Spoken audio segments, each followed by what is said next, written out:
Welcome to the Accidental Experts podcast. I'm your host, Bryce Hamilton. I'm a licensed clinical social worker and a child and family therapist. I have been in practice for over 15 years, and I'm also a mom of 4. So I know the challenges both professionally and personally.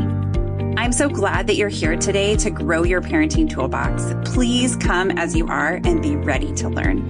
My goal is to make you the accidental expert so that you can raise healthy humans.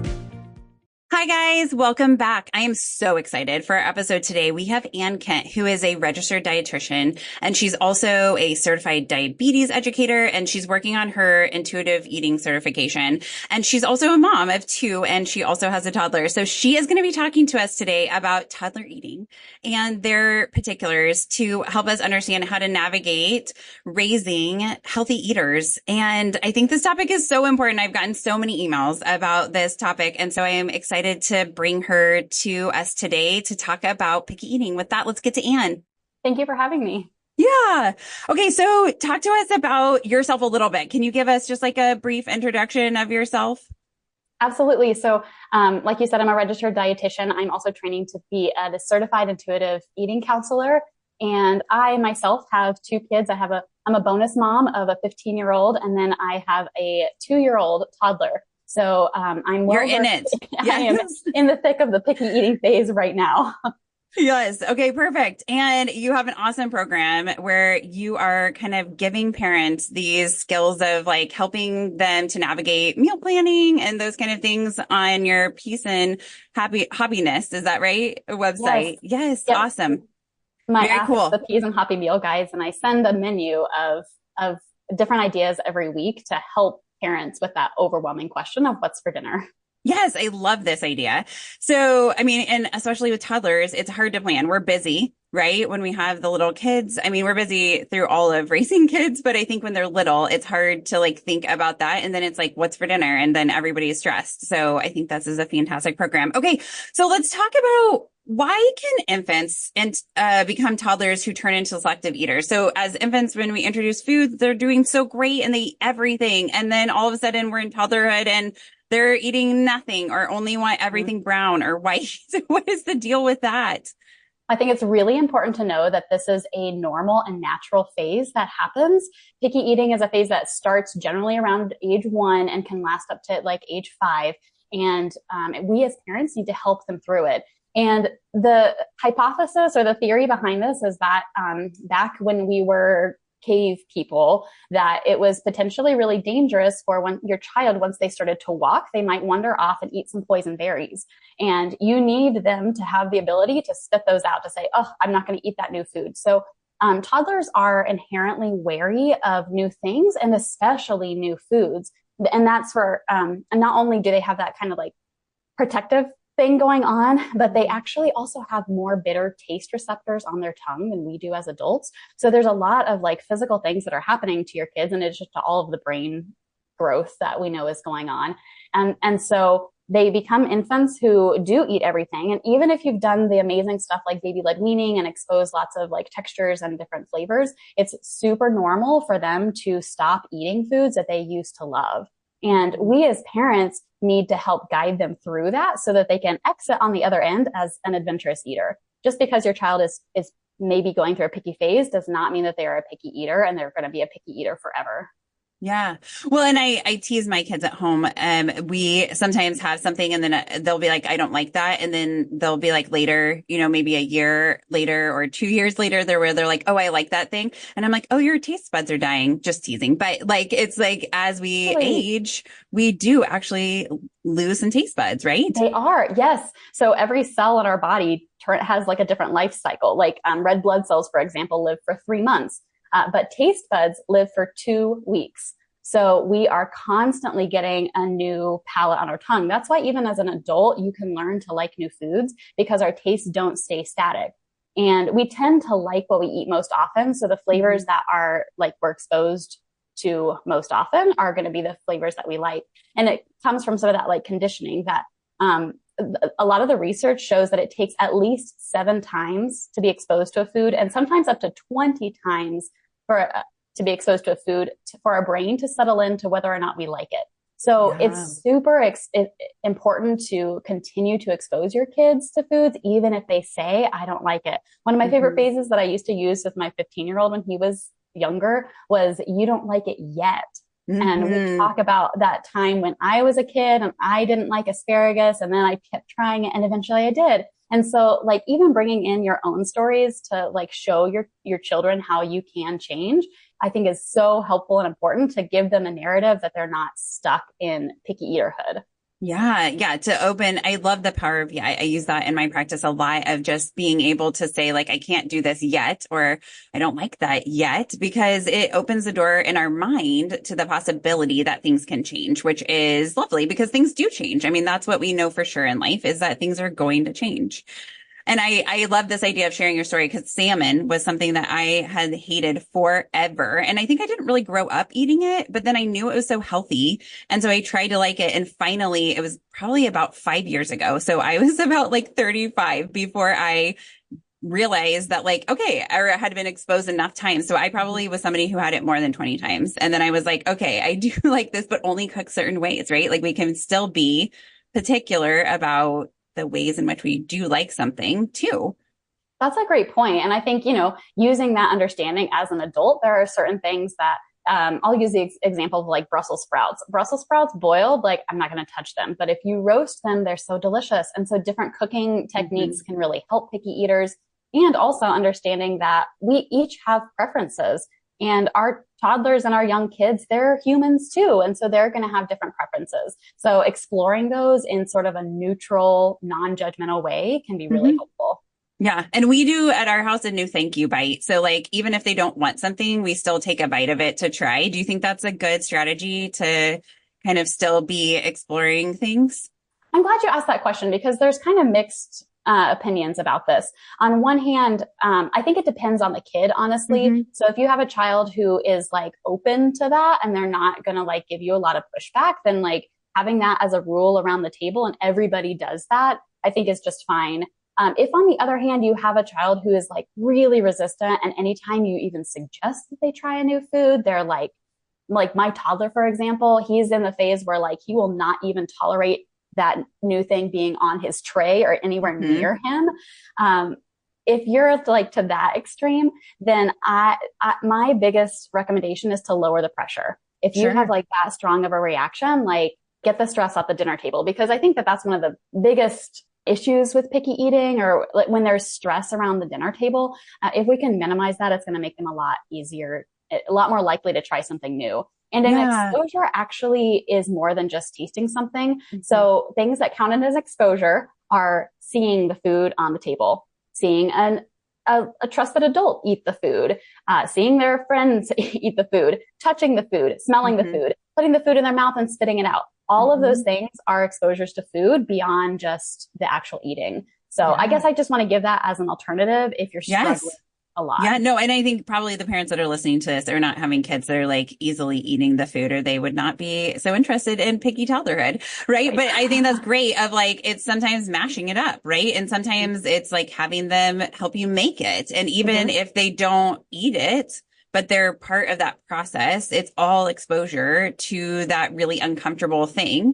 And exposure is really how we get over anxiety, but it doesn't have to be forced, right? It can be a gentle approach, and that probably is more opening for that repeated exposure if we're gentle about it. Yes, absolutely. I think that there's a lot about autonomy that goes into this, and especially in toddlerhood, what is that time? That is when they are trying to stretch their autonomy muscles. And so the more we push, the more they're going to resist. So anything you can do to take the pressure off and make this a fun experience, you're going to have it's going to be better for you as a parent, because it's no fun to be in that power struggle, and it's going to make them more likely to eat it. And I am like continually amazed at how often at the beginning of the meal, my toddler is like, no, I'm absolutely not eating that. And I'm like, okay, I'm putting it way over here on the other end of the table. You don't have to eat it. You eat your safe food that I've given you. And then I'll just ask him gently several more times during the meal. Every once in a while, I'll take a bite of this and I'm like, wow, this is so good. Would you like some? He's like, no. I'm like, cool, no problem. And then I'll ask him a couple more times. And I have to take like 8 out of 10 times, he will end up eating a bite or sometimes like more than that of our food. So just allowing them to have the autonomy to say no and allowing them to have the freedom to change without it being a big deal can be really powerful. Yeah. And sometimes I find that when my kids try something new, I'll ask them like, how did you feel about that? Or what did you think? Or would you like to have that again? Right. And sometimes they'll say yes or no. Like we have different things and I still make the meal at our house, but like some of my children don't like certain things. I'm okay with that. Like I don't have to have them have the entire meal. And I think that oftentimes does open them up to thinking like maybe they would try it. Like, oh, I could have a little dab on my plate, right? And then I'll say, what did you think about that? And they're like, oh, it was gross. Or I don't like that, right? And I'm like, okay, like, is there something about that? Sometimes they can give me words like, oh, it's too spicy or it's too whatever, right? Like it feels weird in my mouth. Okay. Like that helps me, but then it's also exposing them again to that experience. And so it's building that exposure, which I think is fantastic. So how much should we worry about food as parents? And what do we really need to focus on when we're thinking about picky toddlers? Honestly, we need to worry a lot less than we do. I think, and I get this as a toddler mom, like it is worrisome when your child is not eating very much. You're worried about their growth. You're worried about, are they getting enough vegetables and enough nutrients?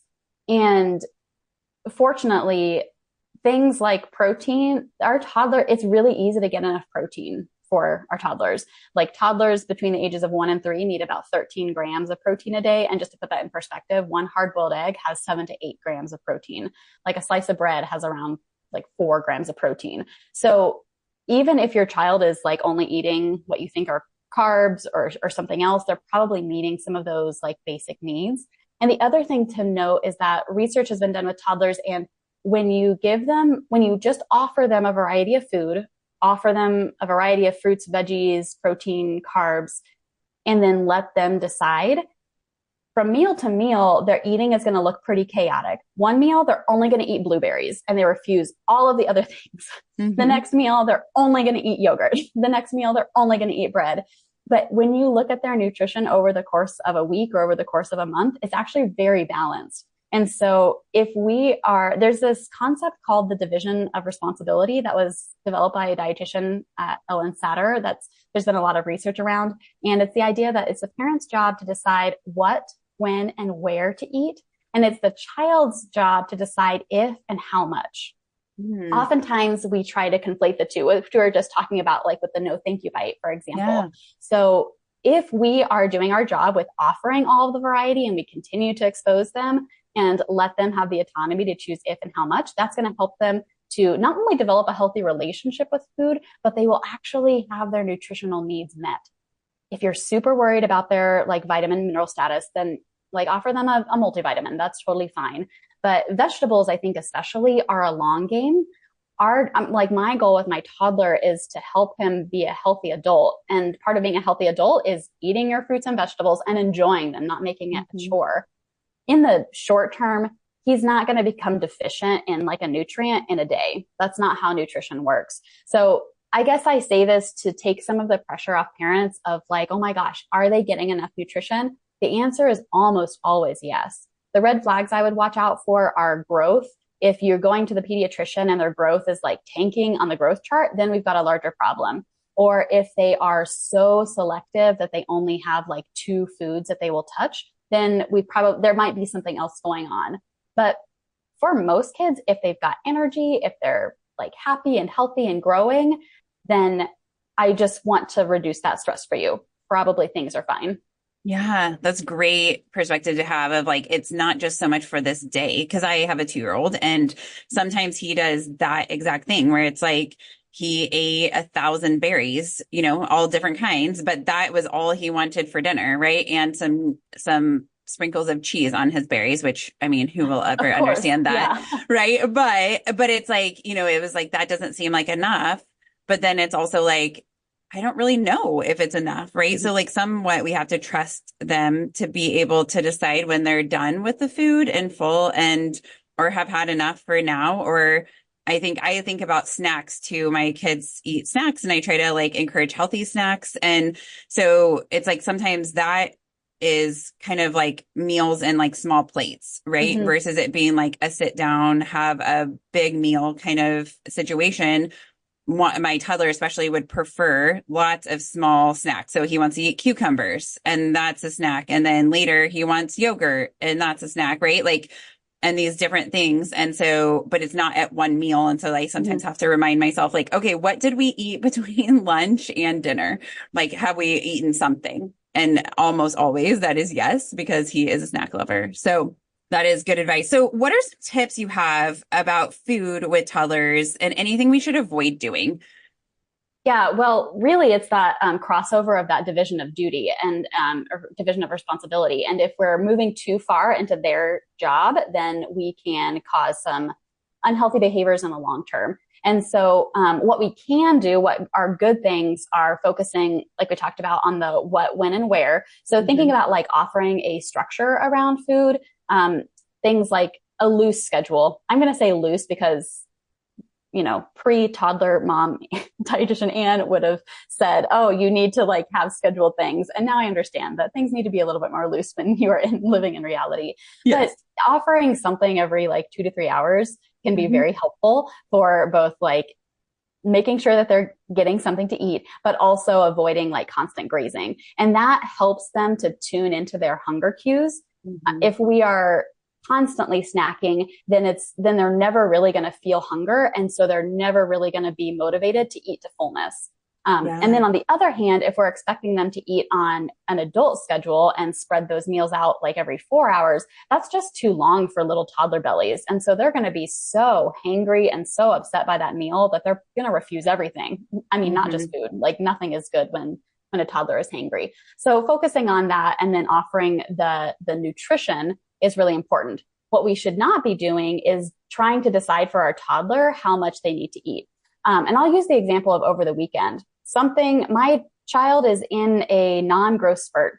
I was even thinking about this of how we use the word growth spurt. And we understand that there are periods of time when they're growing more than other times. And that means that there's going to be periods of time that they're eating more than other times. And we don't know that. There's no way that I, as a mom, can know when he's in a growth spurt and when he's not. So I need to trust his body that he is going to eat when he's hungry and he's not going to eat when he's full. That's really hard to do when, like, over the weekend, he wasn't eating as much as he had been the previous 5 days. But understanding that I'm looking at a larger frame of time can be really helpful, and remembering, okay, he was eating earlier, so he was probably going through the growth spurt and now he's less. The other thing that I would really encourage parents to avoid doing is avoid making everything about nutrition, and especially avoid talking about weight. These are two things that the intuitive eating research has shown can be really damaging in the long term for a healthy relationship with food. So we can talk about food. We can talk about how different foods serve our bodies in different ways in a more morally neutral way. As an example, I would say, so let's talk about the berries versus chocolate. Because we as an adult, part of our job is to decide what to eat. And if my child has only eaten chocolate for breakfast and lunch, it's probably time to gently nudge him in a different direction. Because I know as an adult that's not nutritionally balanced. So we could say things like, "Hey, buddy," and maybe even like chocolate is not a good example. Well, let's go with that. So I can say, "Hey, buddy, like chocolate tastes really good. That's really fun. It doesn't have the things that you need to grow. So let's add in some cheese on your plate, or let's add in some berries. These are going to, help your tummy to feel good. And if we only eat too much of this thing, your tummy isn't going to feel good, and you're going to feel sick later." I would do the same thing actually with a quote unquote healthy food. So if he has only eaten blueberries, and we've been in this situation where like, oh my gosh, we had blueberries for breakfast and lunch. And I'm like, what's going to happen with your tummy? You're going to have such a tummy ache because you have too much fiber. So I'm going to kind of cut him off. I'm going to say, oh man, we've had so many berries today. They were really yummy. It's time to eat something else. Like your tummy's going to hurt. So he's too young to connect that. The older your children are, the more you can allow them to have some different experiences with food and experience what it feels like to eat too much Halloween candy all in one sitting.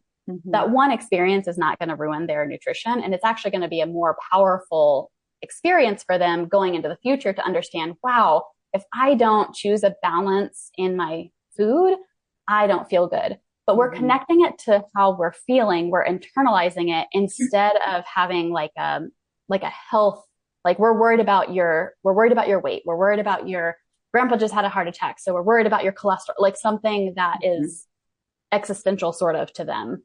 Sure.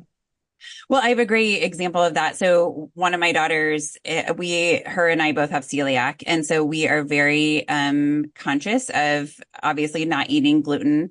And excuse me. So her tummy still hurt. And so I was like, gosh, what is it? And I was like, well, when you were a newborn, if I ate dairy, you would scream your head off when you were breastfeeding. And so I was like, let's try to eliminate dairy and see what happens. And so initially I brought this idea to her and she was like, no. And I was like, okay, it's just an idea. And then she was like, okay, how long would I have to do that for? And I was like, well, I think maybe 2 weeks. We try not to eat any dairy and see how that goes. And she was like, okay, I'll try it. And then at the end of 2 weeks, she said, I think I should do 2 more weeks. And I was like, tell me about that. And she was like, my body is feeling so much better. My tummy hurts less. And I was like, that's amazing. So now we've been off dairy for a while and she'll say to me, does that have dairy in it? When we're checking labels for things. And I'll say, yes, baby, it does. And she'll be like, I don't want it because it makes her feel so much worse. And so she is following her body. And I love that of her letting her body be the guide.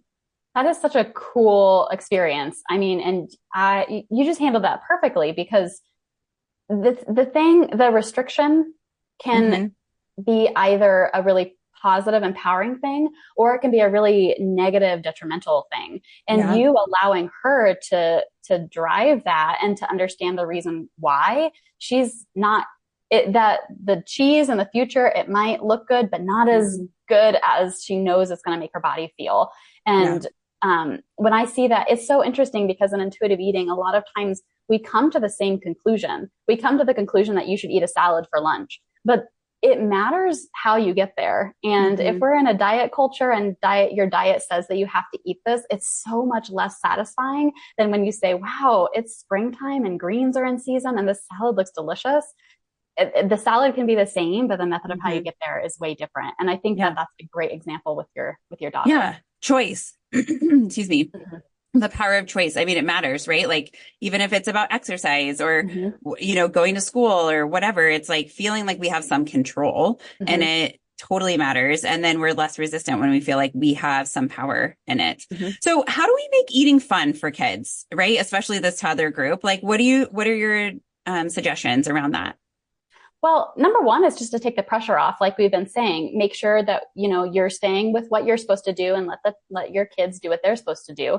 And then enjoy your meals together. So talk about your day, play games at the table, pick a funny question of like, if you could be a zoo animal, what would you be? I think mealtime is so much more than just the food we're eating. And our culture has lost that in a lot of ways with our busyness of like, getting to the next thing. And I understand that it's not possible to eat family dinner together at the table every single night. And that's okay. It does not have to be every single day. Every single meal has to be home cooked. But if you could do that once a week, that would be really powerful for your kids to watch you eat, to watch you interact, to understand that this can be a time of connection. If your toddlers are or your kids are really struggling with food, make a game out of the food, like let the broccoli be dinosaurs or whatever they're into. It's okay to play with your food. Those are also exposures.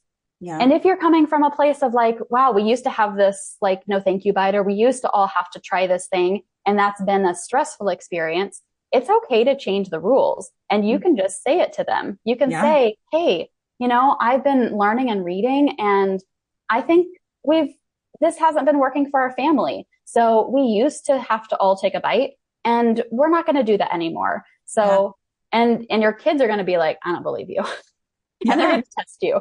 But, make your decision, change your mind, and them seeing you change your mind is so, so powerful. Them seeing you heal is so powerful. So if you've struggled with in the past, I don't want you to feel any guilt about it. Mm-hmm. It's okay to change, and watching you change can be such a powerful tool to give them and a gift for the future. Yeah, totally. Because I mean, like you said, our taste buds are ever changing, and we're learning as parents, right? Like there's so much to be learned, and we weren't prepared, really. There's no way to be totally prepared to be a parent. I have grown probably more as a parent than I have in any other aspect of my life. And it's lovely, but also very hard. And we're going to try stuff that is like what our parents did. And that may not have been the best choice, right? Not that just because they didn't know, right? Like our fields are all growing. Mm-hmm.